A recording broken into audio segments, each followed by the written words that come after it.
যাচ্ছে চিৎকার করতে করতে, কেন করছে? মাতোয়ারা বলেই তো। তাহলে প্রভু হচ্ছে সবচেয়ে বড় মতুয়া, অত বড় মতুয়া আর কেউ নেই, তাই তো নাকি? তাহলে আমরা কিন্তু সবাই মতুয়া, মতুয়া বলে আলাদা কিছু হয় না। শাস্ত্রীয় প্রমাণ যদি বলা হয়, শাস্ত্রীয় বিভাজন যদি করা হয়, তাহলে এটাই দাঁড়ায়। তাহলে এই যে কথা আমরা বলছিলাম, আমরা পুরীধামে প্রবেশ করেছি। পুরীধামে প্রবেশ করে শাস্ত্রীয় নীতি অনুসারে সর্বপ্রথমে ওই দধি সমুদ্রে আমাদের স্নান করা উচিত। এবং দধি সমুদ্রে নামার আগে গেলাম আর হই হই করতে করতে নেমে গেলাম না, আগে প্রণাম করুন। চৈতন্য মহাপ্রভু সেটা দেখিয়ে গেছেন।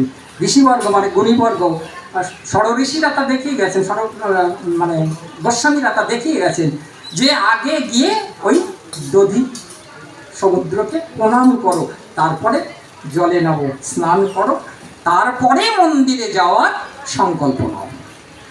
এবার আমরা মন্দিরের দিকে স্নান করেছি, সেজেগুজে নিলাম।